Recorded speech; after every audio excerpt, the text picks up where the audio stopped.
to the Bomb Hole. Bomb Hole Podcast. It's going to be very hot. It's going to be very uncomfortable for everybody. The Bomb Hole. We're gonna slide down them big hills, you know what I mean, on the big, nice burgundy snowboard. All right, let's do this. We're here for another episode of The Bomb Hole, which is presented by Pub Beer. First things first, you know I got to ask E-Stone, Stony Buds, how are we doing? So good, my dog. Whew. Now to my left, we have Brolin in the booth. Brolin, how we doing? So good, my dogs. Love it. I've been waiting to say that so long. It sounded good coming out of your mouth. Hey, excuse the accent, you know. I like the accent. No, it sounds great. Now, some of our listeners might not be familiar with Brolin and things that he's done. So he's one of the most unique people I've ever met in snowboarding in my entire life. He is a snowboarder from Uganda that grew up in poverty. He overcame crazy adversity to get here to the States. He's been competing in all the major contests, all while going to school to be a freaking doctor, okay? He's done medical school, which is more than most people can say that haven't pursued a career in pro snowboarding. He rides for Burton. He can launch Cab 9s. He's got an incredible story. It's going to be really inspiring, so we're excited to get into it. Just wanted to give you guys a quick little cliff notes. So first things first, I'm curious, Brolin, is what did your childhood look like growing up in Uganda? Oh, man. Have you ever seen Blood Diamond? Yes. Mm-hmm. Whew. My childhood was the era of Blood Diamond, you know, between having Rwanda have the genocide right on the north, the Congo having to split into two Congos and Sudan splitting. My childhood was exciting. It was lively. You lived as if there was not tomorrow, and you just kind of was survival mode. It's pretty cool, actually, to be a child in that environment. You learn so much from the jungle, from just living in the slams, to just how do you navigate conversations, how do you navigate yourself, how do you live? Is there like warlords creeping around? Oh man, Yeah. child soldiers. So it's just like that. Oh, Crazy. yeah. What ages were you, or how old were you when you lived in Uganda? Until when did you come to the States, I guess? Let's see, I lived in Uganda until 11 and a half. Wow. So I came to, right before I turned 12, I came to the States. So those are some formative years. So I'm also curious. I know, but is it English and Swahili? Yeah, so English, Swahili. Well, I didn't know English until I was, really, to be truthful, until I was 13. But it's Swahili, Luganda, and, so I come from a tribe called the Bantu. I'm a Baganda, so we speak Luganda, Swahili a little bit, and then now English. So you're from a tribe. I'm just curious, is what did you where did you live? What kind of environment? What was that like? I think because of a lot of the colonialism that happened prior to at least me being born, the world was a little bit of a mangled old colonial buildings that were kind of bombed with a whole war happening around it and struggle for power, and a little bit of jungle. So very natural, monkeys in the trees, animals right next to you, snakes, whatnot. So you're still living the primitive life, but you're also living, kind of the transition into the cities and transitioning to, living where the old colonial powers were living. What was the population of your town? Or I lived in Kampala, so I'm from Kampala, from the slums, really. It's you go back there, it's heavy, slam dog millionaire mitts. Yeah. If you have ever seen that scene where it kind of transitions and the slams are starting to get built up, but there's still the slams. So picture that, middle of the city, street kid. Yeah. So and then some of the other issues that there's you have disease, you have Oh, crime. man. Yeah. What are some of the other issues that we don't even see here in the States? So I saw a funny TikTok where, this African was people ask me what I do for a living in Africa. The living in Africa is living. You don't dream of doing other things because you're dodging diseases. You're dodging warlords. You're dodging poverty. You're dodging, just kind of surviving as a family. So I come from a big family. At the time, I think I was the last born. I was the seventh kid. My mother, left when I was about 1.5. So mysteriously, I did not know if I had a mother or not. I had great grandparents, and great relatives. So my sister, your relatives raise you, between a lot of like instability and just not knowing what tomorrow has to bring. So between surviving as an individual, surviving in the community, and also, like you mentioned, diseases. And what you just mentioned earlier, we use the term "it takes a village" when you talk about raising a kid. Oh, but yeah. Quite literally, it seems like your childhood. Yeah, my theme, I like to say, to sum up my whole story, it's circumstance and raised by a village. Like literally, communities have proved me to like where I am right now. How did you avoid turning into one of those childhood soldiers? Because they put guns in kids' hands young, right? They At put 10, guns in kids' 7. hands. They hunt them down. I had great grandparents. So, before I had a matriarch of a grandparent before she had passed, man, hearing her stories, she had gone through she was born when the British were taking over, so maybe the end of World War II, as they're taking and siphoning not just minerals, but soldiers and individuals. And she comes through the colonial powers as, they just, one day the British are like, all right, you guys are free. World War said we can't have any like colonial lands. You guys have the power. So imagine the scramble for power. You have 46 like clans or tribes all trying to like rule each other. She went through 3 wars, poverty, everything. So like as a matriarch, she just had a hand on all the grandkids, and she honestly saved my life. To this day, I have a couple guardian angels, her, and then I feel like she was reincarnated into this special lady, Susan Mawejje, who became my American guardian angel. These 2 older ladies that just kind of, elevated me. But really, you just needed somebody who had been through war and who knew, when do you hide? When do you kind of feel like something is changing? Or she had all the languages, so she could speak to different soldiers. You got to learn how to transform your tribe or your tribal language to the next power. You can't speak the power. I mean, they bring their own tribe, so it's crazy. Yeah, Yeah. Africa was amazing. crazy in the 80s, 70s, 80s. I imagine she kept food on the table for everyone too, man. huh? She sounds like a boss. Yo, so this lady straight up, she's like, for 3 years, I had one cloth. And if you know Africans, they're very proud, So as a proud like lady, she would hide out in the bush, get naked, wash her clothes. So this is like the, I grew up before the era of lights. I grew up on the era of candles, torches, so lights and constant electricity was like once I came to America. But she was like in the era before candles and lights and street lights. So like hide out in the bush, wash her clothes, wait for it to dry, put it back on. And she was a smart lady, walked the streets. One piece of clothing. Wow. Crazy. Now this is an interesting perspective because I'm curious, if that's all you grow up in the bush and you don't know about electricity and all these types of things. Like, at the time, were you having a good time as a kid? Would you say you had like a happy childhood, or were you kind of like, this shit's fucked up? Honestly, as a grown man, I did not know I had a fucked up childhood until I came to American schools. Until somebody tells you, oh, poor African, your childhood is fucked up. I was a grown man by the time I was 13. I could hunt. I could feed my own like relatives if I needed to. I could survive in the bush. I could survive at the house.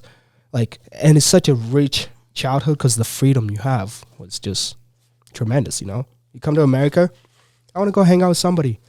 We gotta set up a play date.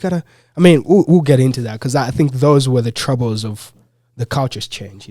Having such a limited freedom and just knowing how to work with the land and making sure you just got home to coming to move into a suburb because, you're a black kid, you're the only family that's black, you got to move different, you can't just wander. I don't know. So let's kind of, friends, I could talk about this stuff. I know, this right? is fascinating. So- but I think so it'll all fascinating. tie together. Yeah. But I do want to move forward into how coming to the States came about. So here's a crazy story. Before I come to the States, we have to bring in my mother. My mother works as a hospice nurse. And, her story coming to America, she had left an abusive relationship. I don't think her and my father were doing too well. It was wartime, poverty. So she got an opportunity to come to America. And fast forward, a couple of years while she's in America, and this is before I know she's my mother, she's working for a lady named Susan Mawejje. And while she's working for this lady, she's a hospice nurse. She helps nurse this lady's mother back. She had a stroke. And through that relationship, they got, like, I think they grew closer. They got to know each other.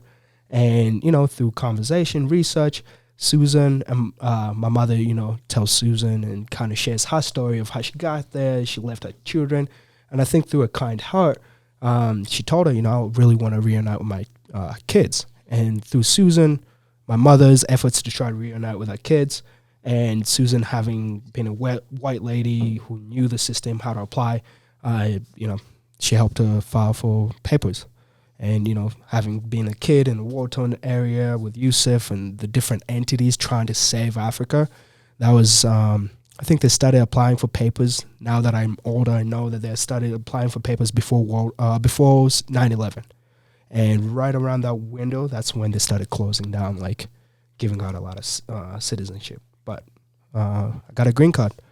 And crazy, one day I'm in the street and I thought I was going to get kidnapped. Car comes up to me and my friends. You know, kidnapping in Africa there's 3 types of kidnapping. There's you need child soldiers, you need just kind of ransom. So there's a lot of kidnapping just to try to get family ransom, and there's kidnapping for sacrificial entities. So people think if you kidnap a kid, you slit his throat, drip the blood around the housing, you become rich. You know, there's a lot of culture, and a lot of it, like, you got to believe it and you got to kind of avoid it. So if you're in Nigeria, Uganda, you know, juju's real, witchcraft is real. They believe in some real stuff, and they will go out and do what they need to. So the car pulls up, and I'm like, man, we're about to get sacrificed. We're running for our life, and this car is chasing us. Lady comes out, and somehow she knows my name. She's like, Bullo. I'm like, oh my gosh, she knows. It's like, you know, she's going to take me to a witch doctor, and pulls over. And I'm like, well, there's no more to run. Let's just kind of see what's up. She puts us in the car, drives us. We notice she's driving us towards the house, you know. Drives us back to my father. My father's waiting. He's kind of like pissed on the face. He's like, here's a backpack. Hands me a backpack, a toothbrush. And, you know, him and this lady and my sisters, we hop back into this car. Drive towards, like, you know, the ocean. Because I used to think the lake we used to have, Lake Victoria, was an ocean. And I'm like, fuck, I'm dead. You know, they're going to sacrifice me. I'm the last born, you know, so I'm done. And we end up at the airport. And through that conversation, as we're 10 minutes away from the airport, my father tells me, you're going to go to America. Your mother has requested for you.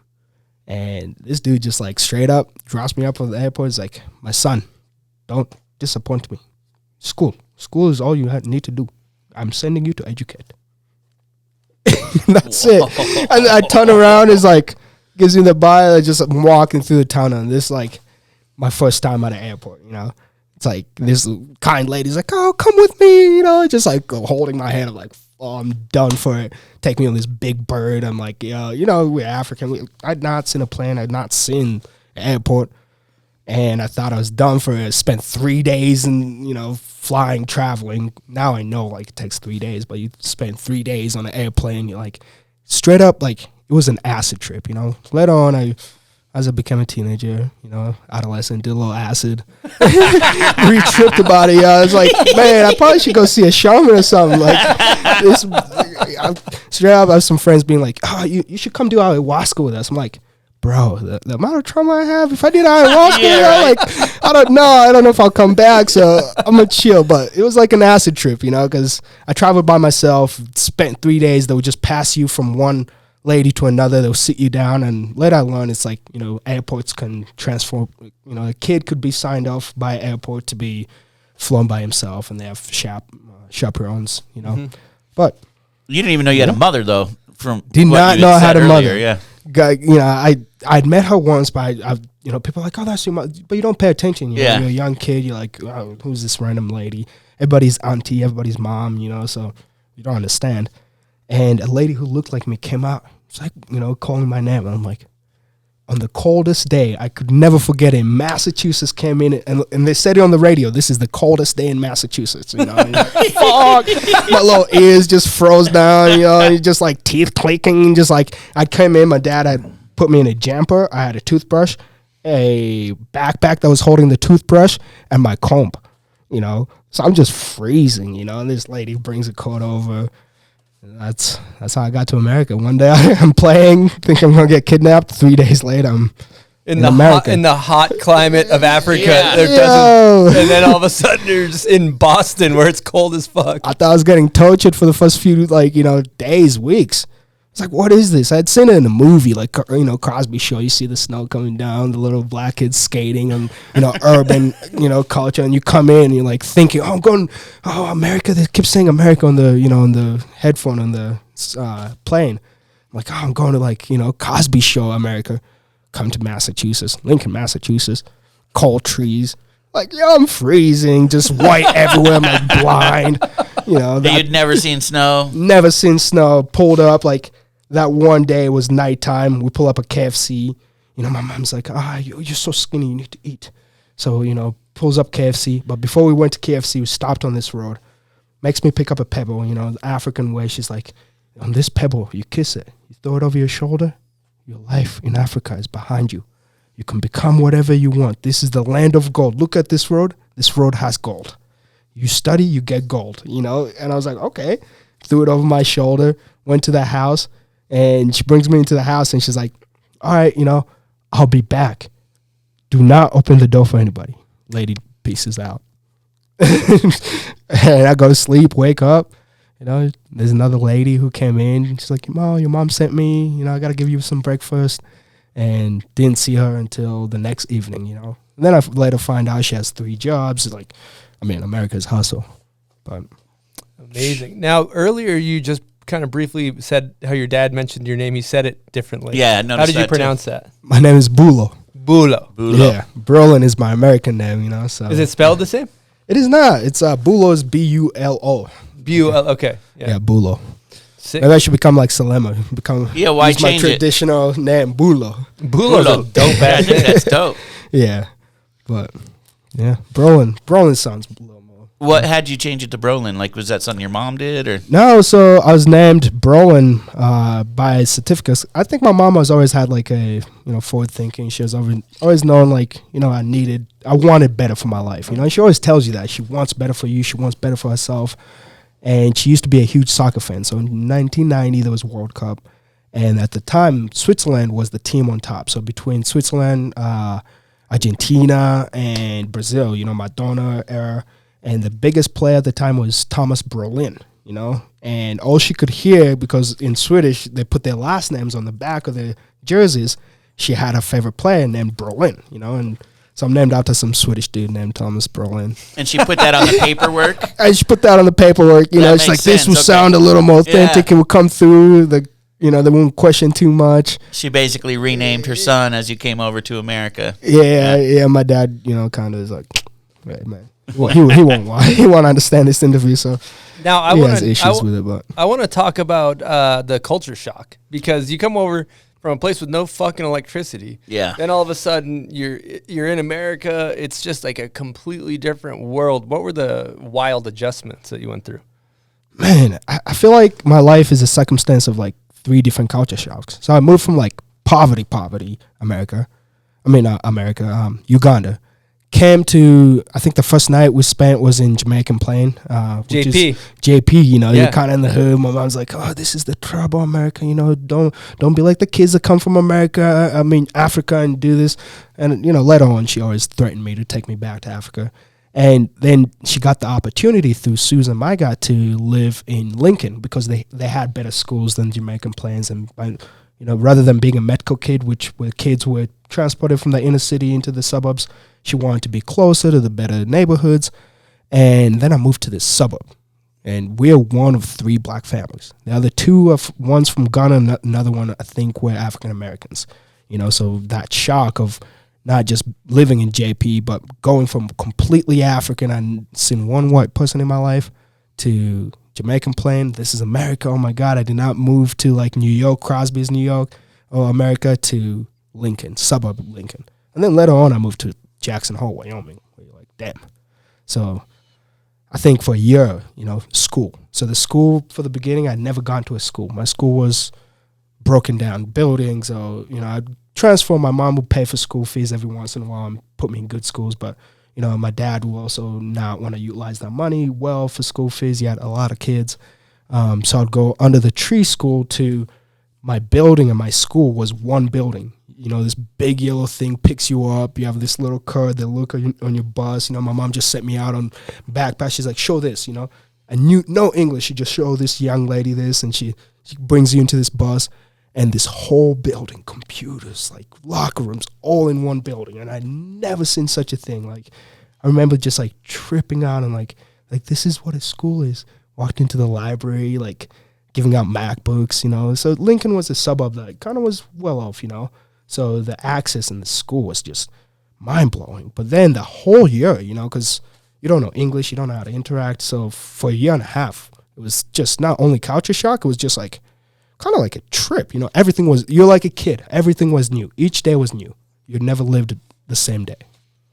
And so how was adjustment, like not being able to communicate with English? Like did you make any friends or? Yeah, I mean, I'm still best friends with a kid I met the very first day. So his family ends up kind of becoming my family. But, the first few months were rough, man. They were so rough between my mom working a lot. So my mom lived in this condominium building. She had gotten subsidized housing. And the neighborhood or the neighbors did not like that. So a lot of the neighbors that got the subsidized housing were kind of parents of like kids who lived in the neighborhood or older kind of white folks. And they would always kind of keep a watchful eye on my mom, calling the cops. So at home, I would have trouble, because you come back, your mom's like, oh, the neighbors called the cops. You're getting beat from your mom. And you're like, fuck, I'm getting a whooping at home. You go back to school, you have bruises. The school's like, we're going to call child services.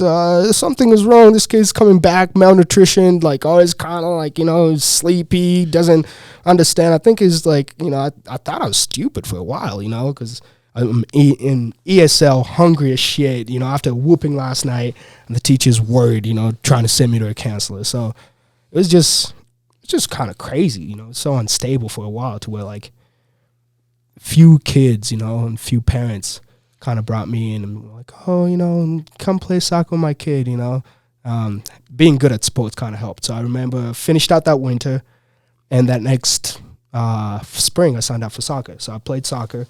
And I did not know English, but I was pretty fast and pretty good with the ball because I used to play soccer barefooted.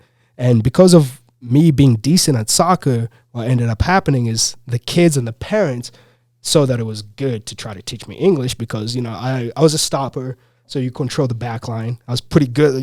I knew how the ball moved and everything. So for the kids to communicate with me, they would start to teach me English. They would bring me over. So having, commanded the back line of the defensive line kind of taught me English. Really throughout the moments, sports and kids would come back and tease me, teach me like, hey, say this, say burger, say this. No one else spoke your language? My mom did. Just your mom, and that's it? Nobody else in school? No. That would be so hard. There was a few black kids, so there was a couple African kids. My sister spoke. So my sister, 4 months later, my sister comes. So I'm in 5th grade and my sister is in 8th grade. So my sister and I share middle school 1 year together before she moves on to high school. But also she was having her own issues, adjustment. She's a girl. She just moved in 8th grade. She has no friends. She's new culture. And I think it's a little bit harsher for girls to move than guys, So she really kind of struggled. And you said, too, you had all that freedom as a kid, and all of a sudden you're in America where there's all these rules. That must have been another piece of culture shock for you, huh? But also, like, moving to Lincoln, Massachusetts, the kids were not kind, Bullying was just like, I think from day one, I started getting bullied. So the first day some kid comes up to me, he's like, woo, woo, woo, woo. And I'm like, bro. Like, what? Like, I don't know. I don't speak click. And first of all, that's not click. I think you're trying to communicate because I can't communicate with you. You think you got to, like, try to communicate like as if I'm off a commercial, And they'll like push me into lockers, like, and you start to systematically realize that like you kind of did not belong. The kids were a little more wealthier. You had subsidized housing. It's a small town. Everybody knows you and your mom kind of have subsidized housing. The little African family has moved in. You were probably really skinny and small too, I imagine. Man. Yeah, but the hands worked. The hands worked well. I remember. I think I got suspended every single year until my junior year of high school. From fighting?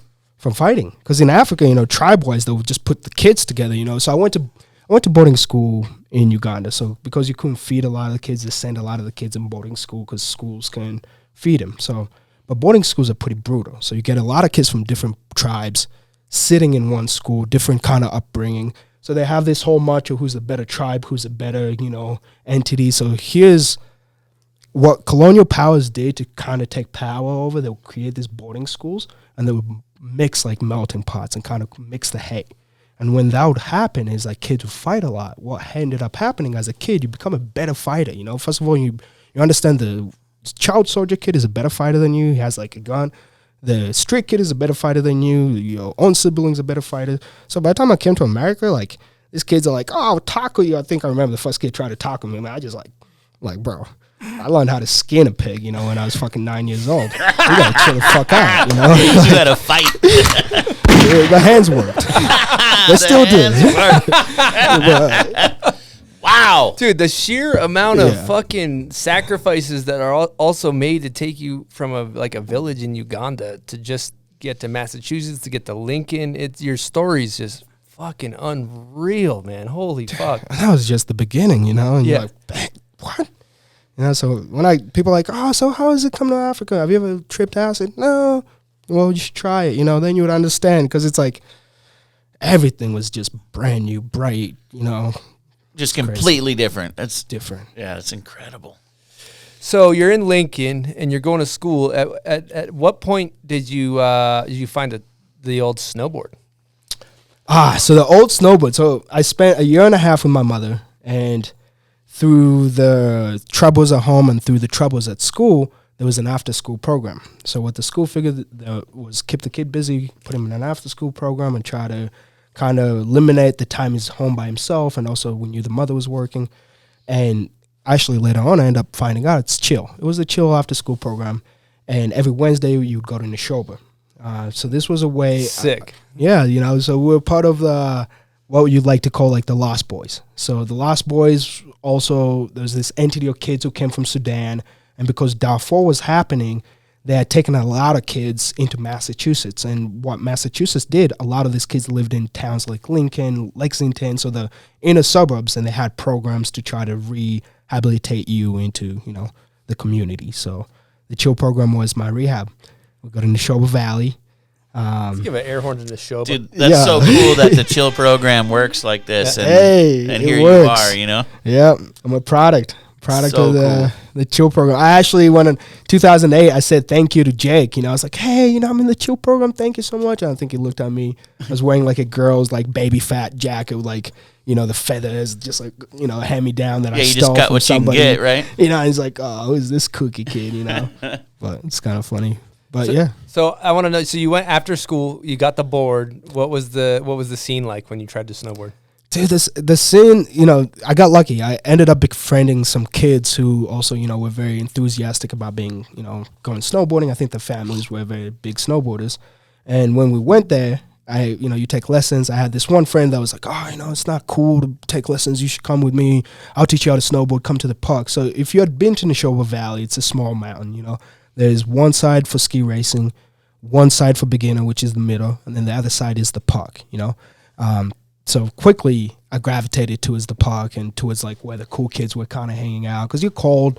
In the end of the night when you go out there, you're crying because first of all, I never felt my toes, my fingers, anything unfreeze, and on Neshoba, if you rode the park, you would not freeze as much because you're having more fun than if you rode the middle. You just kind of freeze. So I went to the park, and I remember the friend I had at the time was a big, like, oh, man, like, it was the McMahon family, his name was James McMahon, and shout out to that kid and his family, man, give him a horn. But, Mr. McMahon was a guy, he was a DJ for Keys 108, and because of that, he had DJ gigs at different mountains, and he would take his family and his kids, so his kids were big, enthusiastic snowboarders. And he's telling me, at first he lied to me. He told me Shaun White was his brother, That shit was funny, man. Classic little kid story. lie. Classic, showing me all the pictures like, this is my brother, this is what we do, trying to flex on me, Yeah, my family goes to all these mountains. And because of his enthusiastic, I'm like, oh, I don't want to be a punk, I'll come around. I need friends. We'll go to the park, and quickly learned that that was not my place, because I think the kid at the time was Zach Normandy. You know, they're like, Yeah, the yeah, pro yeah, yeah. on the show was Zach Normandy. You know, this is the future, and being like, oh man, I'm too old. I can't even get down the mountain. So I was just a big fan of snowboarding, and because of the McMahon family and the Kiss 108 gig they had, every weekend they would go to Loon. I think we went to Waterville, we went to Stratton, and he would set up a DJ. So he would play in the lounges and entertain the people, and then they would get free tickets. And I was just the kid that would just bring along with the family. And on those rides, the family would try to teach me words, teach me about snowboarding, teach me about the culture. And, so that's 6th grade, 7th grade kind of chill program, because 5th grade was a blur. I couldn't, that first winter I couldn't snowboard. The next winter, it's kind of like the chill program. So 6 times we go, and then that next winter is the McMahon family kind of bringing me around, being like, this is how you snowboard, this is the culture. And that's the era of Fuel TV. So when you go to McMahon family, they'll just watch Fuel TV all the time, And I'd gotten a skateboard from Susan's husband, Sam, and through skating and wanting to be like a skate kid in Lincoln and being like so like, I don't know, curious about the whole side of things. Because like my mom was like, oh, play basketball, do this. And, that was fun and I could do it. But like the skaters kind of seemed like to be the cool kids in Lincoln. And, so ended up snowboarding. Yeah, it sounds like you found a passion for it quick, huh? Yeah, I mean, the passion was before snowboarding, my home life was not as stable. And what ended up happening is I had an incident in school where, I think I was so overstimulated that I had like a suicidal instant, So I'll go home, my mom's beating me, she's threatening to take me back to Africa. Then I'll go to school, I couldn't really understand, the kids are bullying me. And I had an entity where I put my scissors on my throat, and the school got involved. The kids thought, he's gonna kill himself right here, and I was just like so frustrated, did not know what to do. That started a cascade of getting untangled away from my mom's house and having to, kind of get into the foster system. But before that could happen, Susan, once again, this lady comes in and takes me into her home. So to get into snowboarding, the first year I'm living with my mom, I'm not into any winter sports. I'm just kind of, getting acclimated into the situation. And when Susan takes me in, the school services is called. My mom's kind of getting questioned. She's thinking she's going to take me back to Africa. I did not want to go back to Africa, so I'm running away from home. And there was so much trouble that she realized if she signed me up for programs where there were a few of the kids I knew, the McMahon family and Phil Hessler, then I would have a little bit of peace. So she started to use snowboarding she learned this lady was incredible, man. She would drive a whole hour would go to Wachusett because she knew the Hesslers were going to Wachusett and the McMahons, and she would drive in a whole hour to Wachusett, and she would know like I was scared, she would get all the rental equipment, get me ready, sit in the car for 2 hours, read a book, wait for me, and I'll come back knowing that I was cold, I'll not last as long as the other kids, like crying, freezing, and she would drive back. And slowly she would just introduce that, And so it was not really until I moved in with Susan, because a year and a half into my America, tenure, I get plugged away from my mom. Things are kind of a little bit crazy. Suburban schools do not like to see unstable houses, child abuse, and all that. It sounds like your mom was really, really harsh on you, huh? My mom was necessarily harsh on what she knew. I think she was an African parent, knowing how to parent like an African, because in Africa, my dad would beat me like I was a cow, Dude liked to cane, and if your dad was not beating you, the school was beating you. If the school was not beating you, the soldiers were beating you, So you're just getting beatings left and right, Hence why the kids, like to test me, and you're like, bro, I've been getting a beating since I was 2, so I could take a beating, I don't know if you could take a beatings. I'm sure they could. So she was just doing what she knew. That's well put. Yeah. You got to be fair to her, because I think as I've become an adult, I've started to fall in love with my mom and really see a lot of characteristics in myself and my mom, and just like say thank you. I remember the day she picked me up. She's like, "My job is done," which is true. Her biggest struggle was to take her family out of poverty in any means possible. And her job was, if I bring you to America at a certain age, you'll figure it out.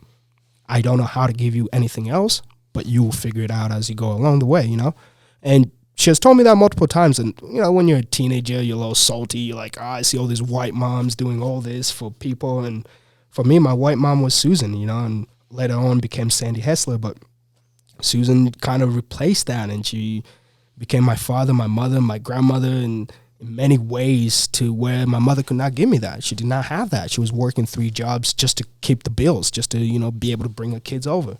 And to this day, I thank her. She's like, my job was done. Are you in America?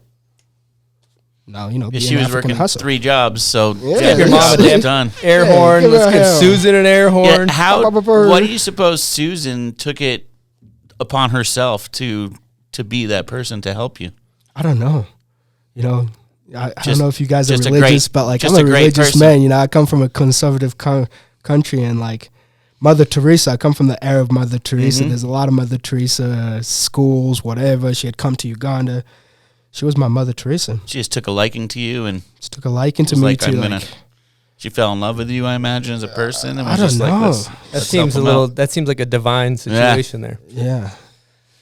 So you're in Massachusetts. You're in Lincoln. You're going through high school.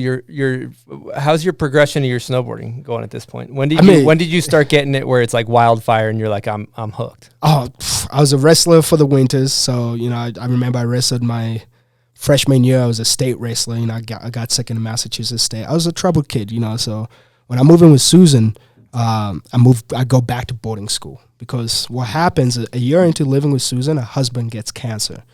So my whole life is kind of plagued with disease, and this is kind of how I always get interested into medicine. As a husband is getting cancer, she could not take me back to my mom, but she could not take me home because, her husband is very contagious. There's, there had to be a little bit of a divide.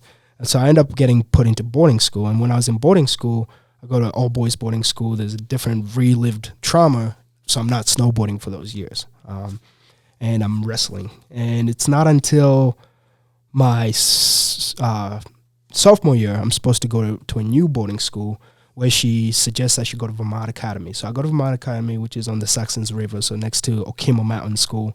And they had a little bit of a snowboarding program as part of playing sports. So when you go to these boarding schools, which is crazy, you have to play sport each season. And because you have to play sport each season, keeps kids busy.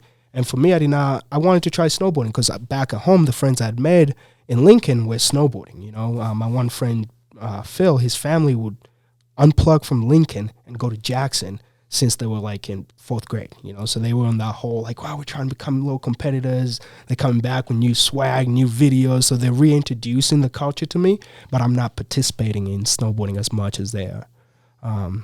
And yeah, thank God for Vermont Academy.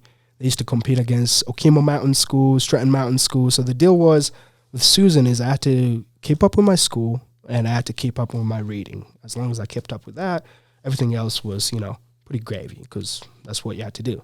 And she allowed me to pick Vermont Academy over the other boarding schools because she knew it would give me a little bit of access to where I did not have the foremost for my own friends who were going to these cool places. And maybe I could then become a little closer with those guys. I gotta say, Brolin, this is freaking wild because I know you as the homie that we ride Woodward and take laps, and we're getting a whole school on cultural knowledge and your experience that is just blowing my fucking mind. I just gotta take a little footnote there before we keep going because this has been an awesome conversation. Now, at a certain point in time, I know you moved to Jackson Hole. How did you go from Massachusetts to Jackson? No, so my way to Jackson Hole, what ends up happening is the way I get to boarding school is it's a village way. As I tell you, the village had raised me in Africa. Village played a huge role. But in Lincoln, as more families got to know me and my story, and Susan got to put my story out there to other families, she had gone around to 10 different families, asked for help to see if they could help me get to boarding school because I really needed a place where it was stable, where I could have meals and everything.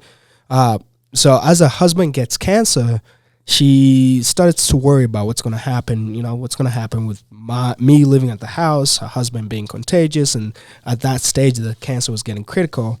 And one of the families had become very, very close with the kid. So Phil the kid I meet the very first day, I end up becoming best friends with. And, you know, his role in my life and trying to teach me the American culture becomes bigger and bigger. And his family had taken a liking to me. So I'd always gone to the house. I didn't, you know, when I come back from school, I'd go to their house. So I would find myself always spending nights there.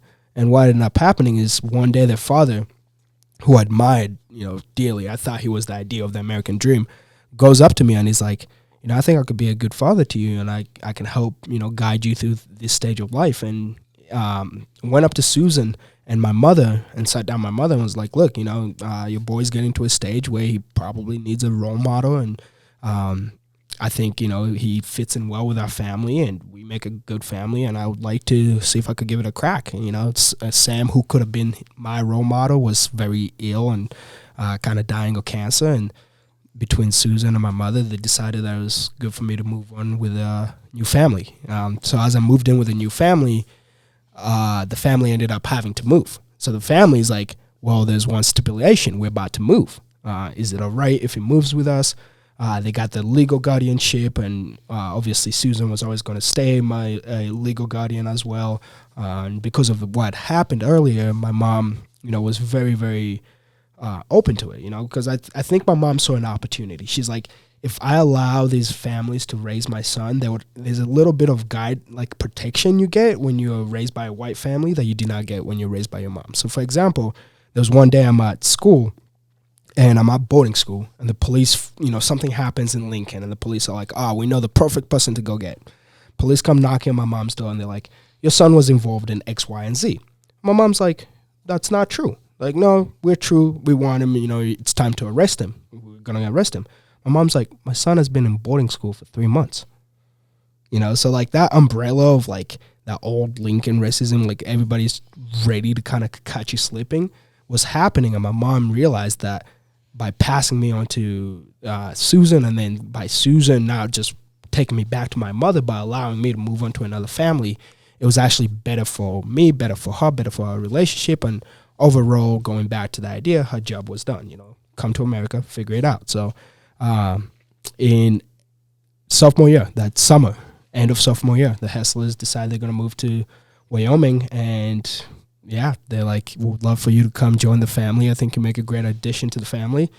Come. And I didn't know if it was going to be a month, 6 months, 3 months, but I ended up moving to Jackson Hole and just kind of get embraced into, you know, the boondocks, like I like to call it. Moved from the city in the middle of the boonies. This is before, like, you know, Kanye Jackson Hole, you know, this is before Kim Kardashian Jackson Hole. This is, like, we're talking like, you know, cowboy Jackson Hole, like, howdy partner, you know, what is this boy doing out here, you know, Jackson Hole, you know. And it's funny, you know, so I moved to Jackson, and I moved a little bit before the family because the family had gone to New Zealand to go ride, and they were very into snowboarding. So the kids are still doing their own thing. I'm not really back into snowboarding, and they're doing a preseason with Jeff Moran, who I end up meeting and ends up being my coach. Shout out to Jeff Moran. Yeah, send the Morans. Both of you meet his brother too. The Morans are yeah, awesome. Adam Moran. Good Yeah, people. Jeff Moran, that's like my I mean, he's everything, you know, and more than a coach to me. But the family sends me out, and I'm supposed to play football for the team. We're supposed to do tour days. So I'm doing tour days. I'm in Jackson, my first time with this new family. I'm babysitting my little sister, you know. She's like, oh, you know, my mom's like, so the sister had stayed, the family's four kids, 3 boys, 1 little girl, and I was going to be the 5th kid. The 3 boys had gone to New Zealand with Jeff Moran and John Radowski, and myself and the mother and the sister was supposed to be in Lincoln. I mean, not Lincoln, excuse me, Jackson Hole. We're in Jackson. It's my turn to babysit.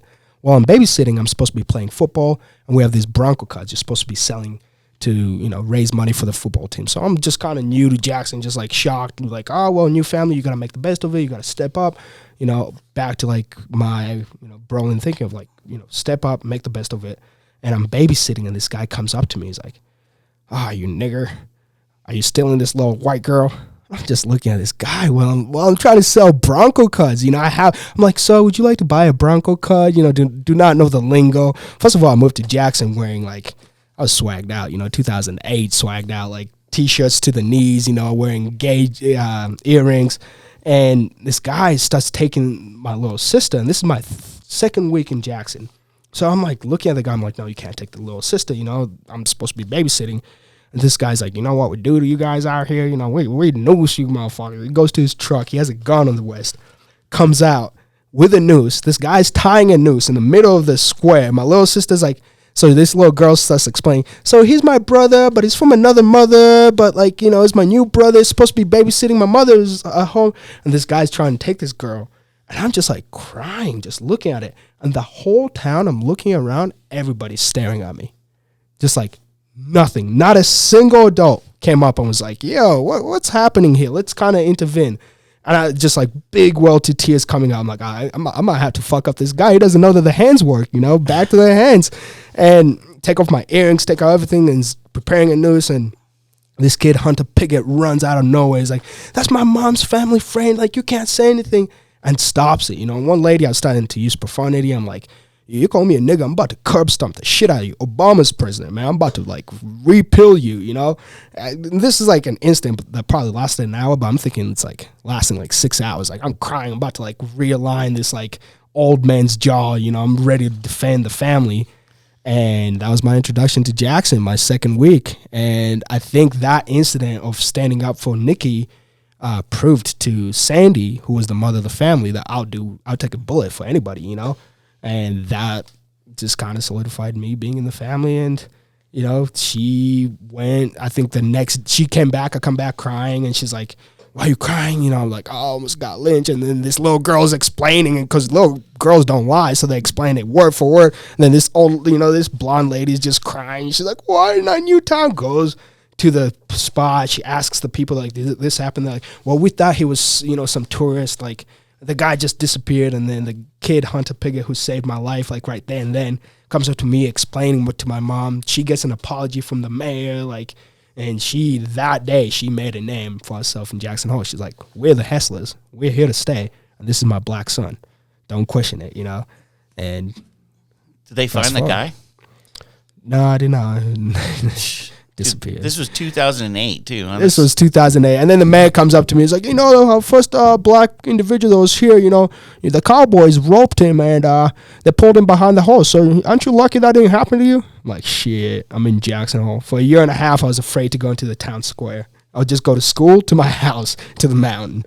Like, shit. Holy fuck! Well, That's first of all, welcome to Wyoming. God bless your family, but that's some fucked up shit. Well, and you also breezed over how if you weren't in those boarding schools back in the East, you'd probably be in jail.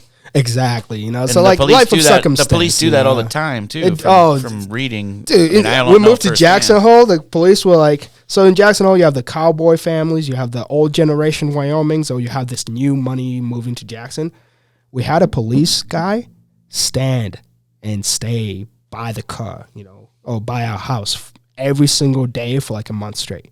But the circumstance of what makes Jackson very special, while that's happening, the patriarch of the family gets cancer, you know, so coming back to cancer. More cancer, you know, so I left one family because of cancer, and now I'm in a new family now. Here comes cancer creeping. And this is the father. But the difference now is they had given him 6 months to live. Ooh. You know, so within those 6 months, I remember giving my mother a call, and she's like, this is your chance to give back to what this family has done for you. So in those 6 months, I was like, while these kids are about to lose their father, I will do everything I can to show them that, like, no matter what, you know, I'm here. You know, we're all his family, you know, because so he gets cancer September, and he has to fly back to Boston. So he moves back to Boston by Mass General, and the mother has to fly back and forth. So I ended up, like, you know, stepping up and being like, word, you know, I got you, Phil. I got you, Jack. I got you, you know, Jimmy. And, you know, we're going to get through this. And throughout that process of, like, you know, being like, I'll be there, I think the family bond really started to strengthen, you know, because we had all moved together in a new town. We're all kind of the same age. We didn't have too many other friends. And I think becoming friends with each other allowed us to have this attitude of, like, we have each other, you know. So then slowly everybody started to get to know us, and the town started to soften up. You know, people were bringing food because they knew the parents, you know, were kind of needed a hand. And then we became friends with everybody, you know. I was the new hot shiny toy. Everybody wanted to become friends with the black kid, and I think it was by the circumstance of being one of the few black kids and honestly having a few kids, you know, being more progressive and being so excited to have new people in town. Jackson has my heart, you know. Started off a little rocky and now it's you know, home. Yeah, I was going to ask a Patreon question about discrimination you experienced, but geez, I think that sums it up. Well, yeah, fire it up. Unless you it up. have Fire it any- up, dude. yeah, unless you got more. I got a funny one recently All right. with a Burton team. So this is from Old Nerdy Bastard. Can you share any stories of discrimination living in a ski town, and how have you dealt with these situations? Hit him with a smile, you know. So here's one. Yeah, I have two. So the latest one happened during natural selection. You know, the whole Burton team, everybody's in town, and I think it was Stun and I trying to go through the line. Everybody has passed to get together as a group. You're trying to get onto the tram, and here comes, you know, my ugly ass, you know, smiling away like, oh, I'm gonna go join everybody. You know, the heavy hitters in front of me, and I'm walking up, and this guy steps right of the way, and my brother's in front of him, and it's like, you can't pass. And I'm like, why can't I pass? You know, and it's like, you can't pass. I'm like, those are all my friends. One individual's like, and I'm like, sir, you know, you could be my father. Can I just please, you know, if they don't let you in the gate, you could take my spot, you know, but can I pass and stand with my friends? The guy's like, no, you can't pass, trying to square up. And before I could say anything, you know, the whole Burton team just turns back. It's like, yo, dude, like, he's with us. Like, what are you doing? Like, can you just let him pass? This one individual's like, and everybody's like, you could pass us if you want. You know, if it's really that big of a deal for you, you could pass us. But, you know, guys there was bent backwards, you know, just trying to prove a point that just me. And it's funny, while he's telling me I can't pass, other people are just passing him, but I can't pass. Oh, you know? jeez. Oh, This is weeks ago or a month ago or whatever. Oh, this is just a month ago. Yeah. Oh, you know, Snowboard had a big snowstorm on Wednesday. I waited in line at 6 a.m. like everybody. I'm on Wilbert, but I'm solo. You know, I ride solo sometimes a lot. You know, I'm busy. I have other things I'm doing, so I'm up there early, hood up, minding my own business. And this lady comes up. I forgot my pass, and I'm fumbling, you know, find my pass, give it. She comes to me. It's like, young man, you don't belong here. First of all, you can't go up by yourself single, you know. And usually you hit him with kindness, you know, but it's snowing, so I'm kind of, you know, I'm not kind of covered up. I'm like, oh, man, it's 8 o'clock in the morning and a Karen. But before I could say anything, this is how much has changed. 7 people behind me were like, you know, he was standing in line. He asked everybody if singles could come in. What are you talking about, lady? Why are you trying to, like, people? So People had your back. I've never had to put anybody or try to get out of character, because I think I always ride with kind-hearted people, and they realize that, like, I don't know, man, like, people trip, especially, you know, I love Jackson Hole, but, like, sometimes they get some guests that think their money can allow them to trip a little bit. Yeah, they think their money makes them better than everybody else. Oh, I had a guy where I stopped right next to him, and everybody, you know, we're riding with a group, people are going by him, and I stop and I cover up. I try to stay incognito because of this reason. When I started riding, I started at Jackson, and not only was I embarrassed of my skills, I was embarrassed of my skin color, you know, because of my first earlier incident that fall. So I'd always cover up, just be cautious, you know, you're in cowboy country. And I pulled out my face mask, and this guy's like, you fucking baboon, hits me with a ski pole, you know? And this is 4 years ago. And, you know, I'm about to cry. Usually, you know, I'm a man. Somebody hits you in the knee when it's cold with a ski pole. Bro, that sting is a little different, you know? You're on top of the mountain. So I'm just, like, holding my knee. My brother comes up to me. He's like, dude, what are you doing? He's like, this baboon came here. And Phil's just angry about to fight this guy. And now I'm the one trying to stop a fight between Phil and this guy, because I'm like, hey, man, I'm a mountain rider, you know. Shout out to Jackson Hall. They believed in me, and, you know, give him an air horn.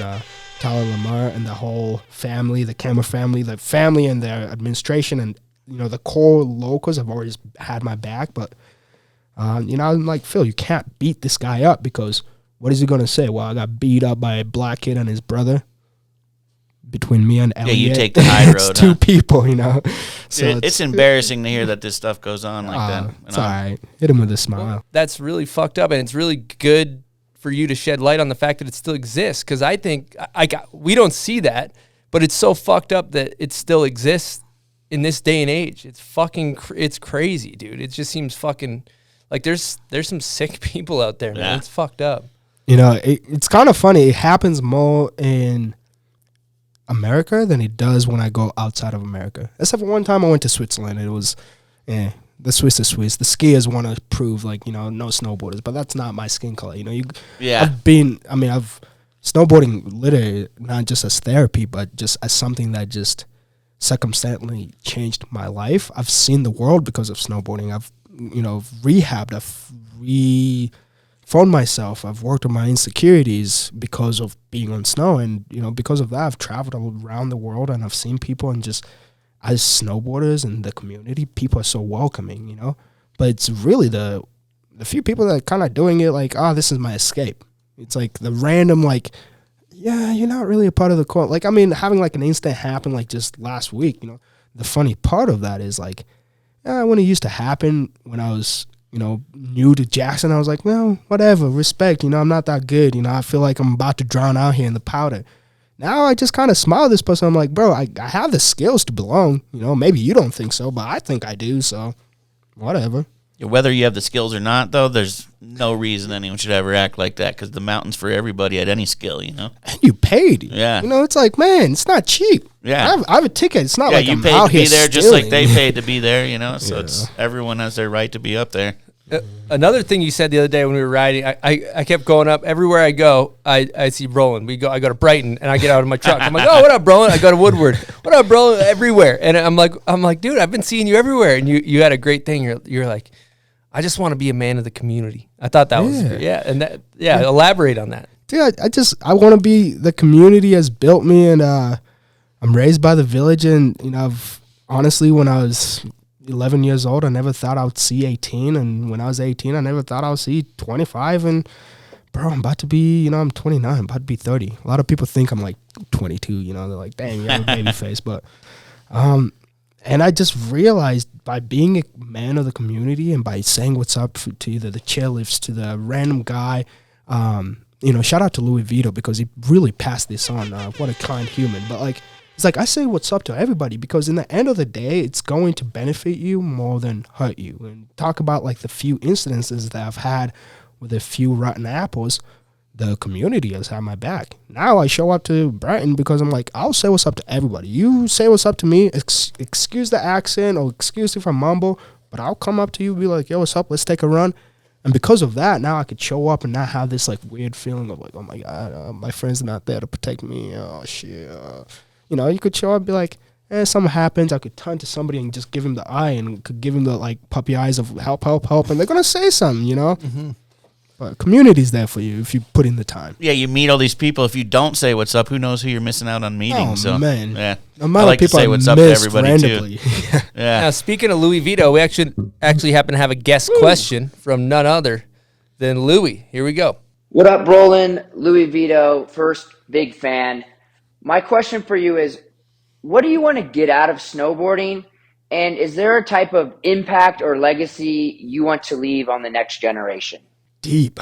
Yeah, Hard hitting. It's a hard hitting question. right That's there. a hard hitting. Shout out to Louis Vito, man.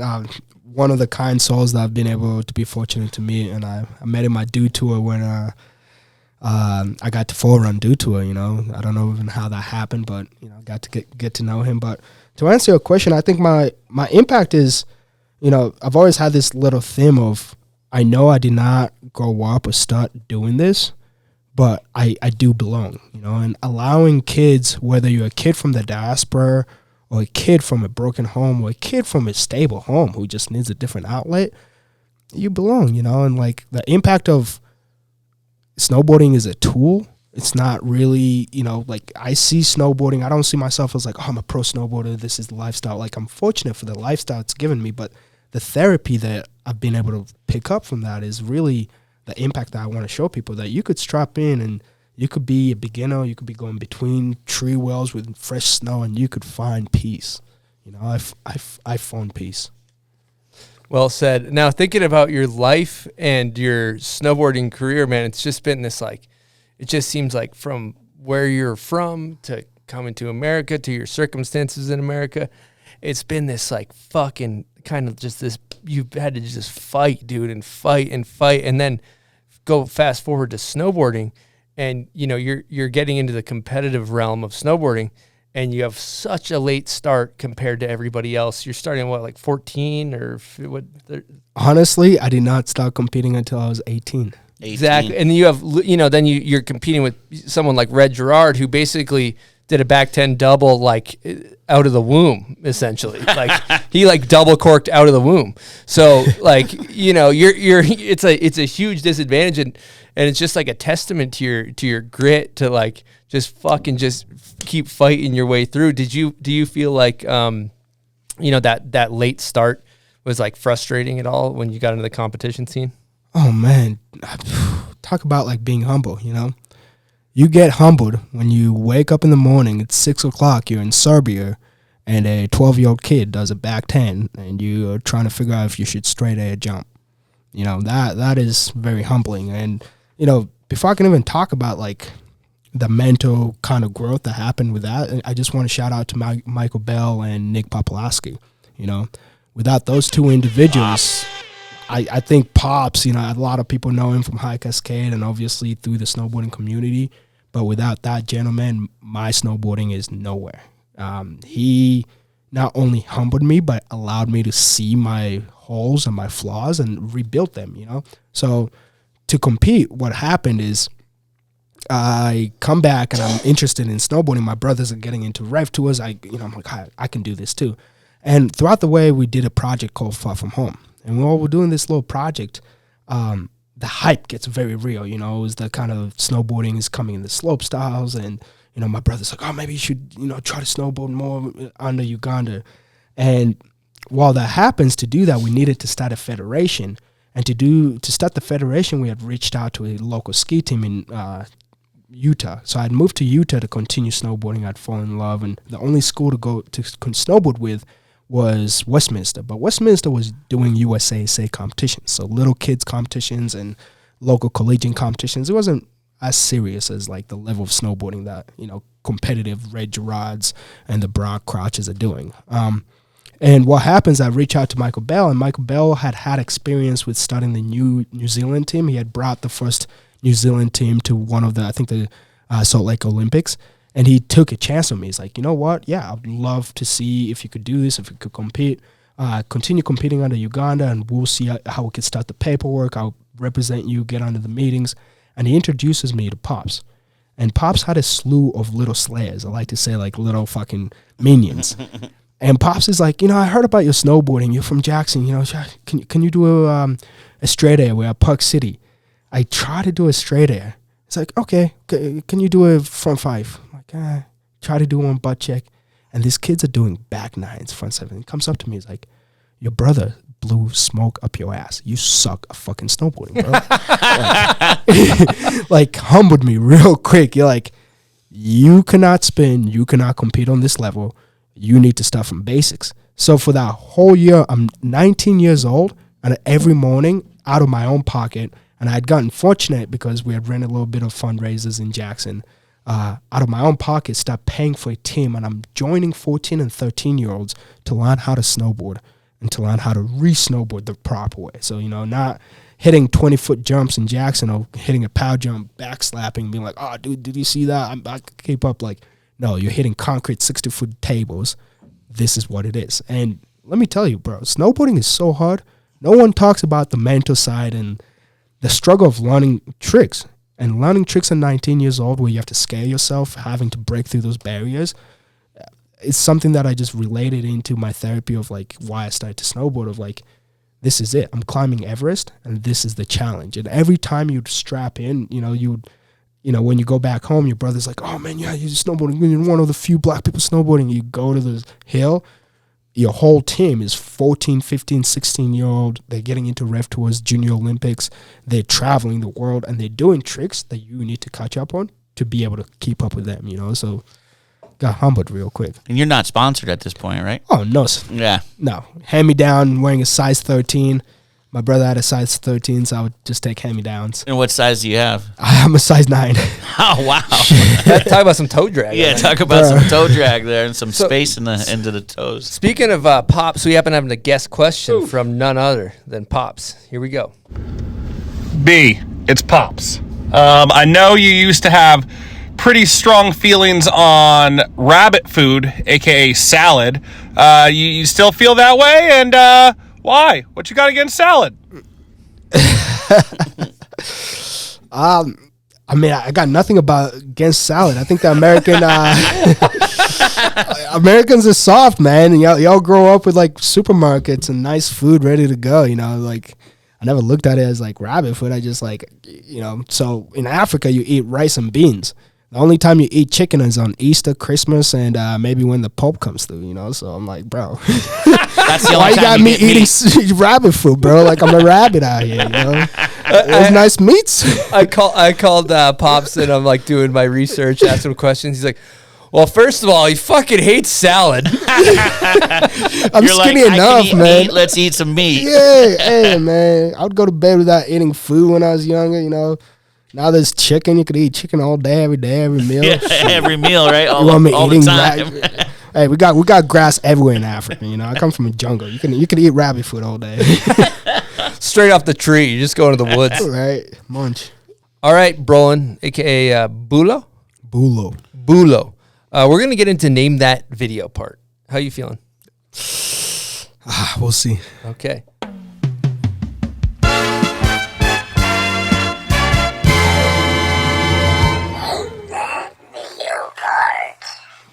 Name That Video part is presented by Icon Pass, isn't it, Buds? It is, and we're going to be talking about their new destinations today. How many they got? They got 50 total, but let's talk about the 3 new destinations. We got 3 new hogs available. We're talking France has Chamonix you can head on over to. You got Sun Valley in Idaho.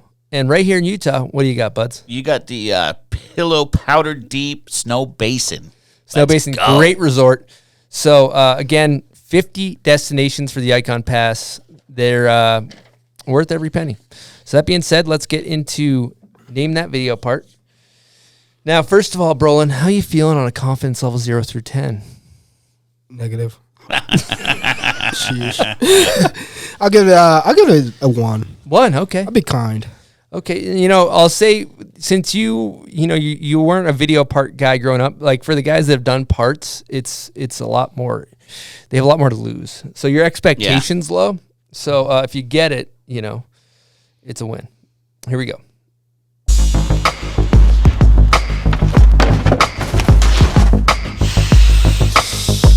I'm gonna go Stevie Bell. Yes, it is Stevie Bell. Stevie Bell.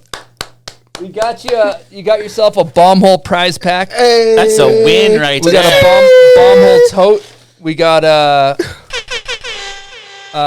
bomb hole mug in there. You got a bomb hole staple hoodie. Shout out to Stevie Bell, man. I used to like inspo, man. I used to run like his videos and just like watching him snowboard and like everybody around me having their heroes. He was one of my heroes. He's someone. He's my definitely hero, worth looking not up just to. one of my heroes. He's still a hero. He's awesome. Solid. What size T-shirt are you? You know, T-shirt these days. I guess I'm getting older, so you got to get a little, tighter. So I'm a large. All right. I used to go XL, but Money. He should be solid with that one in there. That being said, let's get into part 2. Name That Video part. This is for the listeners. If you know the video part, what do you do, Buds? What you're going to want to do, the first photo of Brolin that we put up on Tuesday night before his episode drops, you are going to put your answer there. Yeah, comment on the thumbnail photo of Brolin with your answer, and we will pick the first comment that's correct. Here we go.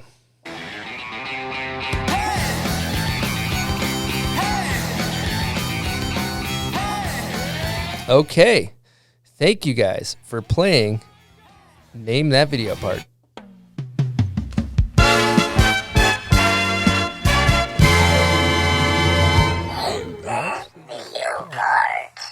Now, you just kind of briefly mentioned Stevie Bell. Who are your big inspos growing up? Like, who did you look up to when you got into snowboarding? Stevie Bell, Danny Davis, and then the ultimate Travis Rice. T. Ricky, man.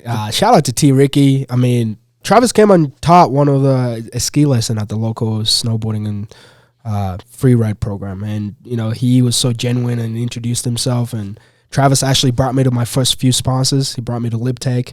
Got to make a board together.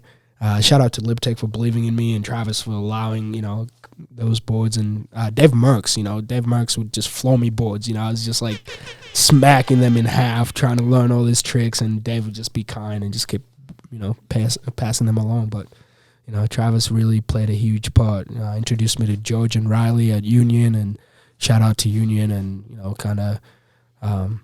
those guys, because they believed in me. I didn't have the money, I didn't have the access to equipment, and if it wasn't for Travis and his impact in Jackson Hole and just me just idolizing him on such a different level, that I don't think I would be where I am, because he propelled my era of snowboarding, especially living in Jackson and everything. Travis, Yeah, he's a bit of a hometown hero there, huh? Oh, The yeah. Prince of Jackson. The Maybe Prince, the the king. King, King, man, He's the king. yeah. The prince Maybe the is emperor. Blake Paul. Blake Yeah, Paul's Blake. the prince. That's true. Now, I want to talk about the fact that the entire time you're talking about pursuing your snowboarding, you're also going to medical school.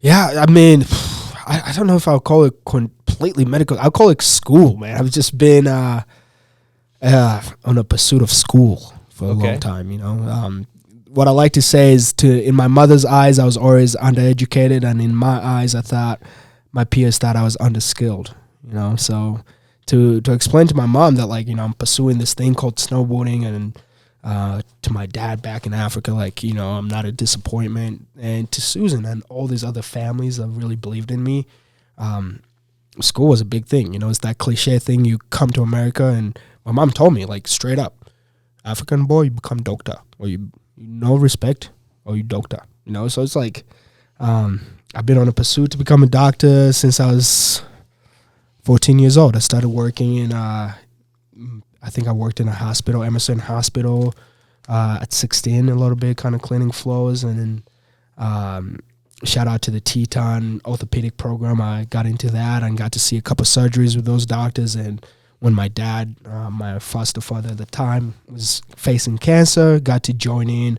And because of Dr. Huckberg, Fred Huckberg, a neurologist over at Mass General, he gave me my first job and my first research. So we researched basically the mailing system of the body. The key, I've always had this little hunch that you could solve disease by understanding when disease is happening. So, for example, that notification on your phone that tells you have an Instagram. So I spent 5 years working at Mass General doing that, every summer going back while people go to High Cascade and all these other places. I would basically go back to the hospital and, gloves on and become a lab guy. And yeah, now I'm in Utah, just over University of Utah, still just schooling away. Working on your doctorate, right? Working on the doctorate. How many years have you been going to school so far after high school? I did 2 undergrad degrees. I did an undergrad in chemistry and public health. And then I did epidemiologist, so I was supposed to do an MD, MPH, double major, but I was also on the side trying to compete under the Ugandan flag for the Olympics, so did that, and then started the doctorate side of things. My dream is to be the Dr. Harkett of Salt Lake, so I less want to cut into the body, more want to kind of transition between the DPT and the MD side of things, become the go-to guy for action sports. So Sounds like you're well on your way. a lot of schooling, you got to trust that, at least you could trust if you come to me, the knowledge is there. The hands work. Well, everyone else is relaxing after a day of snowboarding. You're just right to the books, huh? Oh, man, midnight studies, Shout out to Salt Lake. So when I was thinking about choosing places to go to school, I looked at Boulder, I looked at, obviously going back to the East Coast, but Salt Lake is the only place where your own ski teachers and your own lab techs and professors, they go snowboarding. So if there's a, storm coming in, the professor's like, yo, I'm going to the mountain tomorrow. Everybody's going to the powder day. And my schedule, and I was fortunate to meet the administration and kind of always, the idea of becoming a man of the community, building people who could support you. I'd come in. Kay Studpole was one of the administration ladies that I'd always meet with, and I just kind of, built a good team where you could go do school at night. I do lab research at night, during the era of COVID, I was helping older patients kind of navigate that whole situation of death and insurance, Medicare, and kind of blood tests, really kind of helping families navigate COVID. But you could do a lot of that at night, because a lot of my education has not put me at a place where I'm making decisions, but I'm more kind of taking directions and really comforting people. Wow, well, that's extremely commendable, man. It's crazy. One thing I think it's interesting, I can't remember who I was talking to, but they were mentioning the fact that since you're around these highly intelligent people, the people you're going to school with, you're around a lot of very book smart people, and then you get around snowboarders, many of which have zero book smarts in the sense like they're like a lot of snowboarders are intelligent people, but there's a lot of fucking hollow-headed snowboarders. Yes. And I think, I can't remember if it was Pops or somebody was telling me that maybe you almost like kind of have to like dumb yourself down a little bit to hang out. You know what I mean? Yeah, I like to say like on paper,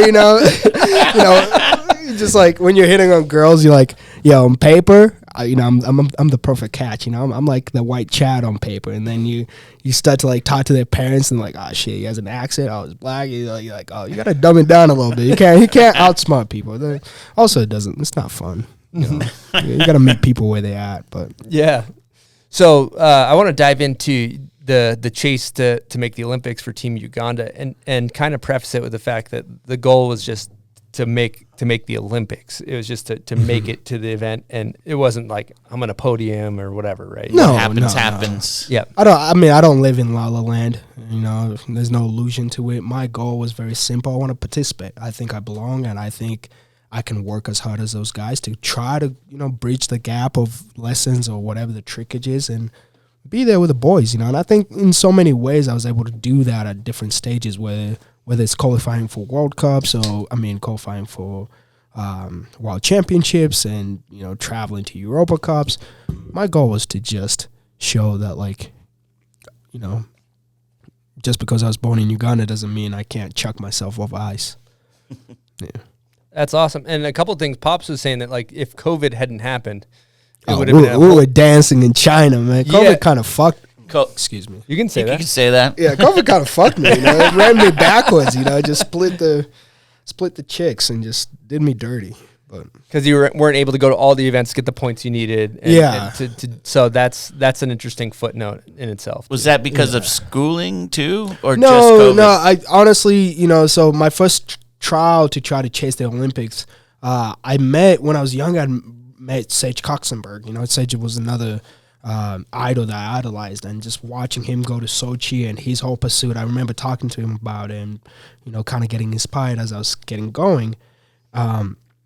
And what you start to understand is that whole side of snowboarding, fist points, chasing, World Cups, having to have a quarter spot, it's completely different than like your normal go down the mountain, and I tried to chase it in 2018, and I'm in Kazakhstan. So I'm in Kazakhstan after a night of partying. We have 10 different, 2 Europas, maybe a couple World Cups we're supposed to hit. And you go to Europe, you kind of try to stay in Europe because my cash was a little tight. And I'm partying, and in Kazakhstan, they have horses. So they eat horse meat, because they're Kazakhs. They're, I think, the old horse roaming kind of people. So they're like Mongolian. I'd had a couple of chunks of horse meat, and a little bit of heavy drinking.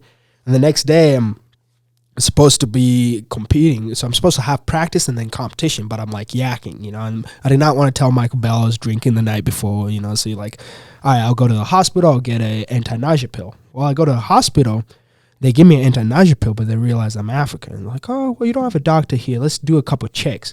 They check my heart, and my heart is beating at like 45 BPMs. I'm like, oh yeah, I'm chilling, we're not doing anything, we're in Kazakhstan, almighty, whatever.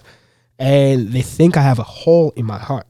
So my first time trying to pursue the Olympics, I was supposed to go to 2018 Olympics, but thank God, well, not thank God, because it's a little bit of a weird coincidence, I could not make it to 2018 Olympics because in Kazakhstan, while they're trying to give me an anti-nausea pill, the doctor injects me with an amphetamine that speeds up my heart. So here I am, showed up to Kazakhstan, we're all excited of a series of competitions we're going to do, match to, I think it was 2018 would have been Pyeongchang, Korea.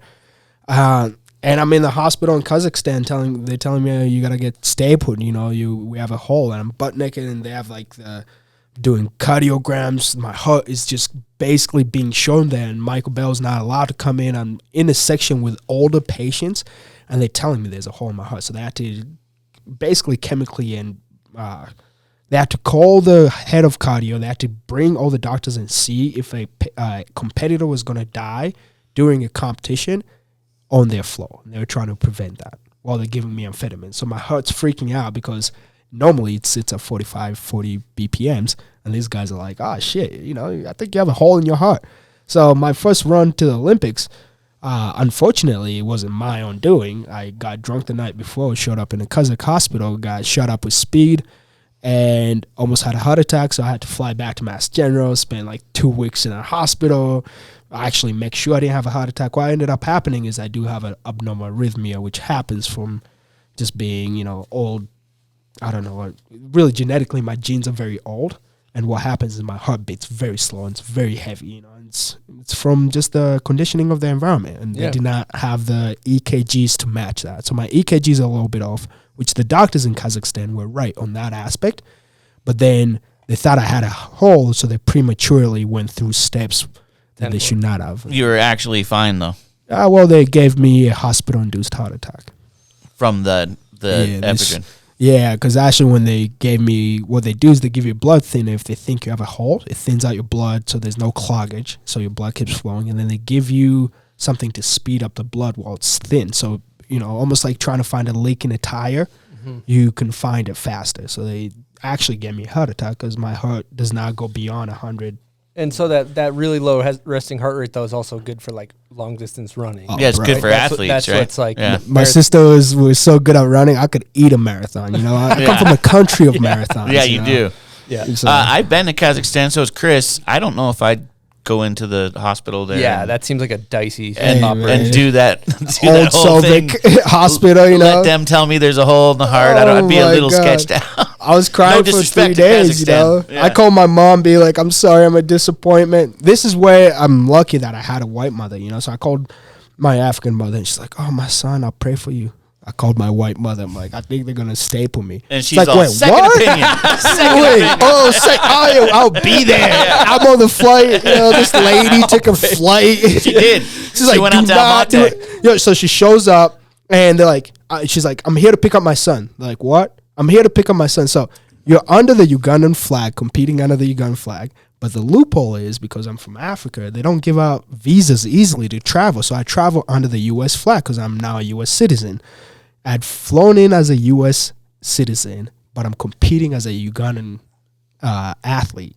So this lady comes in, white, blonde hair. She's like, I want my son. He's supposed to be here. And they're like, what son? Like, and in Kazakhstan, they don't understand, like, a white lady can have a son that's black. So they're like, no. This is like, I want my son right now. She's like, you have to sign a social. So she just like, they made her pay all this money and then sign somewhere. They were ready to harvest me for parts, man. Yeah, it's all about money. I was ready. They were about to cut me. They were about to slice my ass, bro. Oh, man. Then Russia. We got pulled over. You just give them money and all that shit, too. You're just like... They were about to harvest you. Like, low resting heart rate, let's go. Low resting heart rate. Let's give him a couple injections. He could just die right here, you know. Oh, kidneys looking good.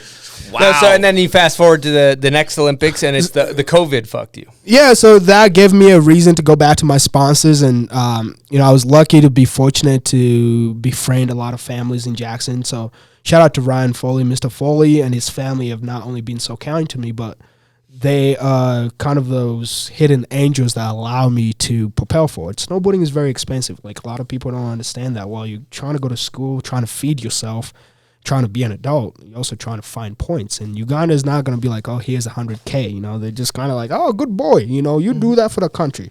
So you're like, you had a couple families that you had to go back to and tell them, hey, you know, I came short with my goal, but this is what my points are and this is the evidence. At that point, it actually helped out because of Pops' tutelage and being under like that team. I'd started to improve. I started to catch up to where I was supposed to be, and actually shooting for the next Olympics was more reasonable and targetable than trying to come in and do whatever. So I had qualified for, because I was under the Ugandan flag and because of the work Michael Bell was able to do, I was able to earn a spot at a lot of competitions where obviously from the last points of trying to go to the Olympics, they carried over. I qualified for a couple of big events that carried more points.